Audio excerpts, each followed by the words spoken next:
Gostaria de cumprimentar a todos com a graça e a paz do Senhor. Amém, meus irmãos? Nós estamos adiantando aí uma semana as nossas celebrações de Natal, louvando, adorando, bendizendo ao Senhor, mostrando através dos cânticos que têm sido entoados, através das ministrações que têm sido feitas até aqui, o real significado do Natal para nós que somos cristãos. Então, para nós, Igreja de Deus de Vila Rosa, para o cristianismo em geral, Natal fala muito mais, vai muito além do fato de que Jesus nasceu, e nós ouvimos isso nesta noite. Jesus já existia, o pastor Léo trouxe isso para a gente, antes de todas as coisas. O pastor Alessandro refrescou a nossa memória, deixando claro aquilo que as Escrituras dizem a respeito dele. O Verbo se fez carne e habitou entre nós. E eu quero, em 2 ou 3 palavras, conversar um pouquinho com vocês sobre uma tarefa penosa que ele realizou em favor de todos nós. Então, falar de Natal não é só falar do fato de Jesus ter nascido, mas é pensar quem é efetivamente Jesus, é pensar o que ele efetivamente fez por nós, e é de alguma forma ouvir o que as Escrituras têm a dizer a respeito do estado, da condição em que ele se encontra nesse momento. Quando a gente fala desse penoso trabalho que ele realizou por todos nós, existe um termo, existe uma expressão na tradição cristã, e esse termo, essa expressão é uma tradição milenar, que resume bem esse penoso trabalho que Jesus realizou, que é a expressão expiação. Essa expressão ela está sumindo, está desaparecendo das nossas Bíblias. Uma série de alternativas estão sendo utilizadas para traduzir esse termo em língua portuguesa. A língua é viva, é dinâmica, e essa dinamicidade da Bíblia, às vezes, exige das pessoas utilizarem termos que são mais corriqueiros, que são mais comuns. Então, o termo expiação é um termo feio, né? Esquisito. Expiação, o que é isso? É o ato de espiar, né? De ficar olhando o que o outro está fazendo. Então, o termo é um termo um tanto estranho, mas é um termo importantíssimo para a tradição cristã, porque essa simples palavra ela resume de uma forma extraordinária esse penoso trabalho que Jesus realizou. Para a tradição cristã, o termo expiação ele fala de um processo que é realizado com um propósito, com a finalidade de reestabelecer unidade. Esse é o sentido, esse é o significado na tradição cristã para o termo expiação. É um processo, e aí a gente fala dessa obra, desse trabalho que Jesus realizou, um processo que tem como propósito, que tem como finalidade trazer unidade novamente a algo que uma vez foi quebrado, que uma vez foi destruído. E todas as vezes que nas Escrituras e na tradição cristã se fala de expiação, se fala desse penoso trabalho realizado por Jesus, a intenção, na realidade, é mostrar exatamente a importância dele como esse elemento que é capaz de unir duas coisas que um dia caminharam juntas, que um dia estiveram juntas e que, por algum motivo, foram rompidas. Falar sobre expiação é primeiro falar de quem Deus é e depois falar daquilo que o ser humano se tornou. E quando a gente se volta para as Escrituras, para o relato da criação, e percebe quem Deus é, e percebemos quem nós nos tornamos na condição de seres humanos, então fica muito claro que aquilo que Deus criou para ser uma unidade, ser uma imagem e semelhança dele, para viver essa relação, e para viver essa relação de forma ímpar, de forma extraordinária. Por causa do pecado, isso foi quebrado, de maneira que criatura e criador, de alguma forma, foram distanciadas por um abismo que se chama pecado. E exatamente por causa dessa condição de um Deus santo e justo que não tolera o pecado, e de um ser humano pecador, e por causa do seu pecado, condenado a viver separado, a viver distanciado de Deus. Por causa disso, por causa de duas instâncias que originalmente foram criadas para viver em unidade, e que por causa do pecado acabaram se tornando distantes, é que surge da parte de Deus a necessidade de criar esse elemento, de criar esse mecanismo que faça com que essas instâncias que estão separadas, elas possam novamente viver unidade.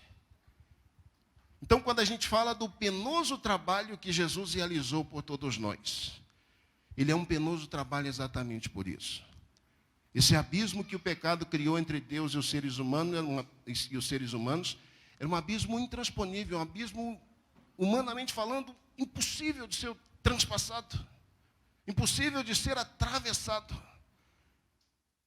E daí o milagre daquele que já existia antes de todas as coisas, da importância do milagre daquele que existia ter se tornado carne e se tornado um de nós. Daí a importância desse trabalho penoso que ele realiza. Fazer com que Deus e os seres humanos pudessem viver uma relação de reconciliação. Fazer com que a paz, outra vez, pudesse ser estabelecida entre Deus, o Criador, e entre o ser humano que se distanciou dele. Isso só foi possível graças a esse trabalho penoso que Jesus realizou. E aí eu fiquei pensando, não é? O que dizer sobre esse trabalho penoso? E tem tantas coisas que podem ser ditas. Mas o Espírito do Senhor me conduziu a um trecho das Escrituras. E eu vou só ler o trecho, só fazer a leitura dele.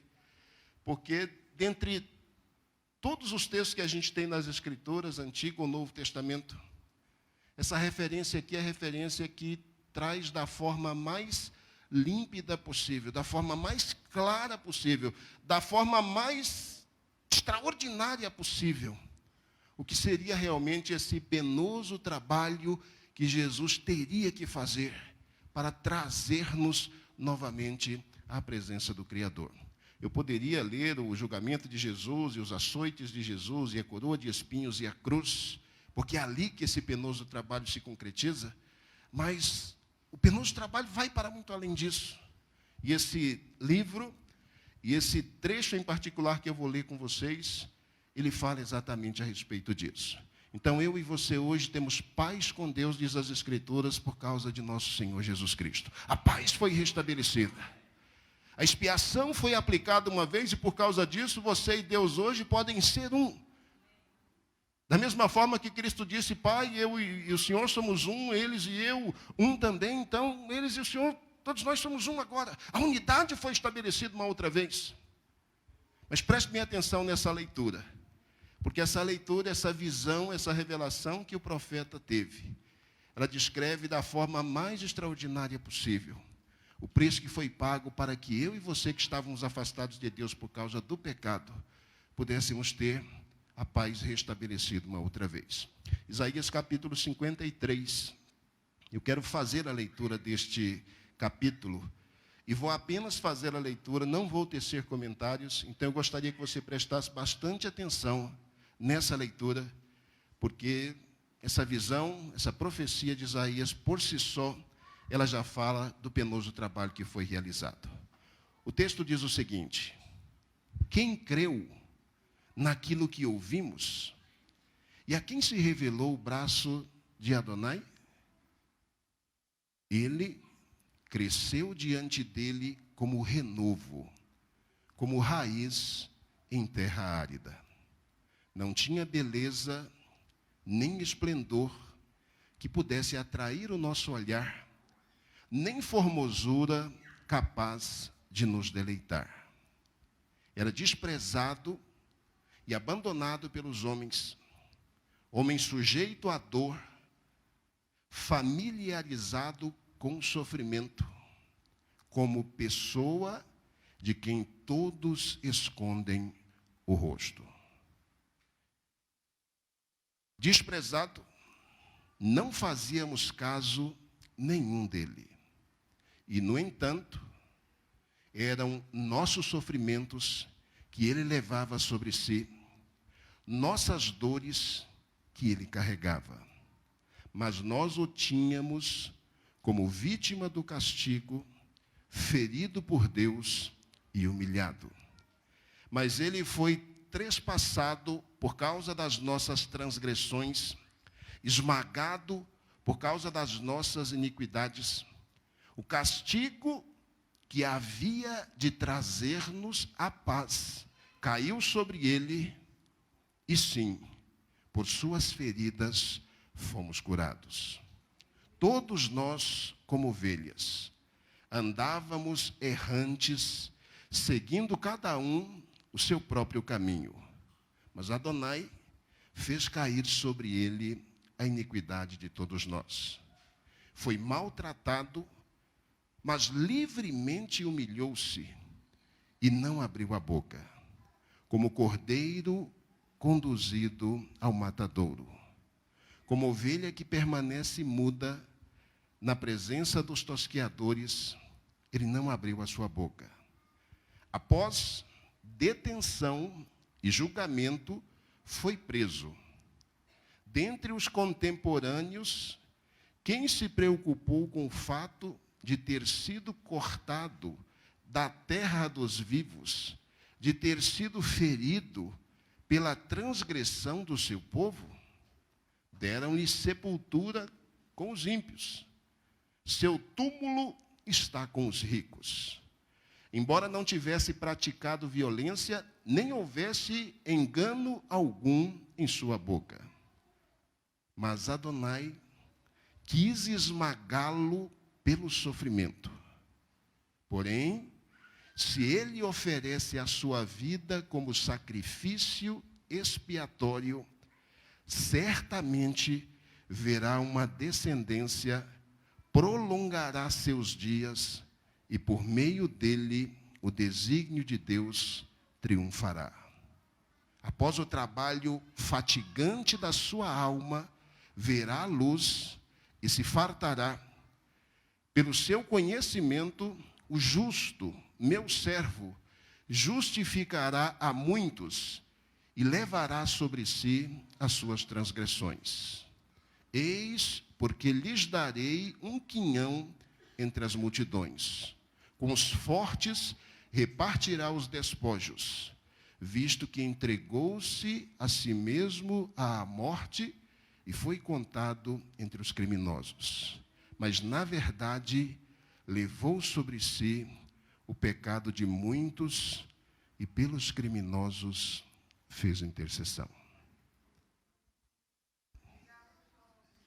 Não existem palavras mais belas para descrever o penoso trabalho do Senhor.